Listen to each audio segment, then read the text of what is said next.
Sean Connery, the Scottish actor best known for his portrayal of James Bond, has died aged 90. The cause is not yet known. He was admired by generations of film fans as the original and best 007, and went on to create a distinguished body of work in films such as The Man Who Would Be King, The Name of the Rose and The Untouchables. Born Thomas Sean Connery in 1930, he grew up in the tough Fountainbridge area of Edinburgh and left school at 14 to work as a milkman for the Co-op. In 1948, he joined the Royal Navy, but was later discharged on medical grounds. He began bodybuilding aged 18, and got work as a life model, among many jobs, and entered the Mr. Universe contest in 1953, though he did not win. Having been interested in acting for some time, Connery used his Mr. Universe visit to London to audition for a stage version of South Pacific, and landed a role in the chorus. His acting career then took off, first in rep theater and then small roles in TV shows such as Dixon of Dock Green and the Jack Benny program. His first credited film role arrived in 1957, playing a hoodlum in the 1957 British thriller No Road Back. However, it was a BBC version of Rod Serling's Requiem for a Heavyweight that provided his breakthrough lead role, playing a boxer facing the end of his career in the ring. His film profile increased as a result, with support roles in Hell Drivers, a lorry-driving thriller starring Stanley Baker, and Action of the Tiger, directed by Terence Young, with whom Connery would later reunite on Dr. No. Connery landed a substantial role in the war-set melodrama Another Time, Another Place in 1957 opposite Lana Turner, then a huge Hollywood star. In a widely retold anecdote, he reportedly came to blows with Turner's lover, notorious gangster Johnny Stompanato, after the latter suspected the actors were having an affair, but it was his casting, at the age of 30, in the first film adapted from Ian Fleming's series of James Bond novels that cemented his screen status. Reportedly at the insistence of producer Albert Cubby Broccoli's wife Dana, Connery got the role in Dr. No over better-known actors due to his sex appeal. Despite initial misgivings, Dr. No was a huge success, not the least because it had been produced, cautiously, on a comparatively low budget. Released in 1962, it was a hit in Britain, but also did well commercially in the US. Connery went on to appear in 4 more Bond films in succession, between 1963 and 1967, From Russia with Love, Goldfinger, Thunderball and You Only Live Twice. His dramatically increased star status also allowed him to take films outside the series, notably the psychological thriller Marnie for Alfred Hitchcock, and The Hill, a military prison drama directed by Sidney Lumet. However, his increasing disenchantment at playing 007 saw him drop out of the next Bond film, On Her Majesty's Secret Service, and he was replaced by Australian actor George Lazenby.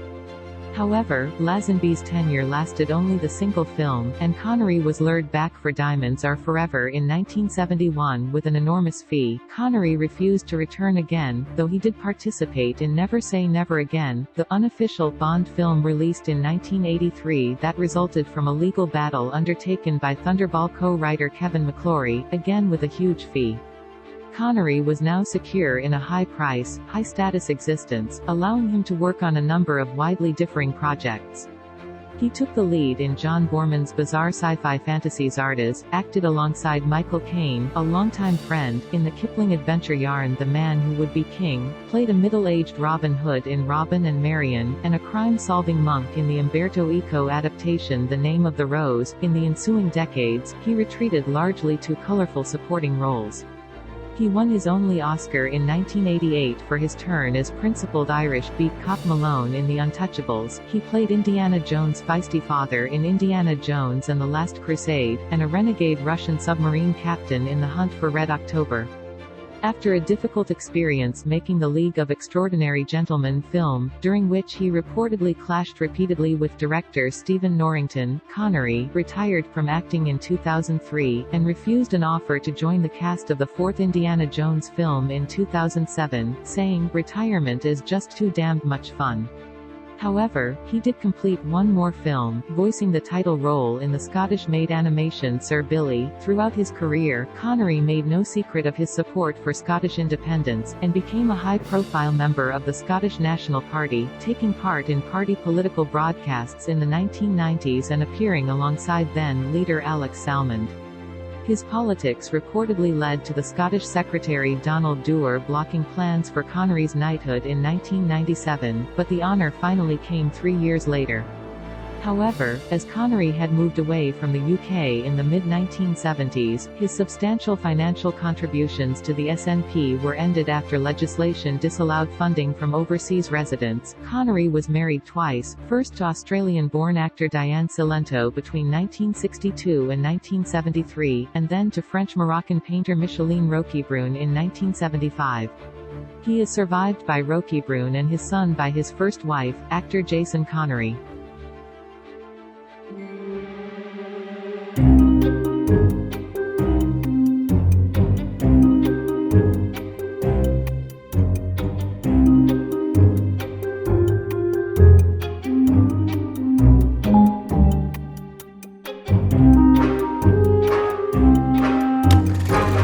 Welcome to DRagonFLIX.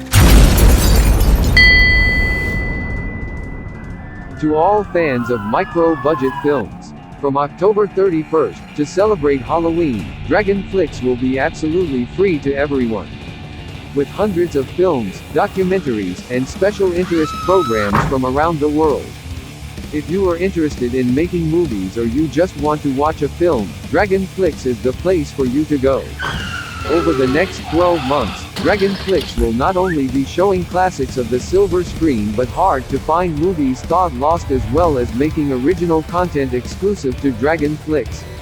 Working alongside its YouTube channel, DRagonFLIX will be bringing exclusive content to its subscribers and members. All you have to do is go to DRagonFLIX.biz to become a member, which will cost you nothing. Remember, it's all free. Then watch any of the films, documentaries, or tutorials you want. In the coming months, we will also be offering free stock footage and special effects templates to all our filmmaking members.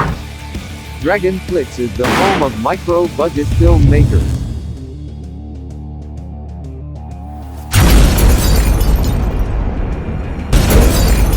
DRagonFLIX is also looking for content for its channel. If you have something you think might interest us, please contact us at DRagonFLIX.biz.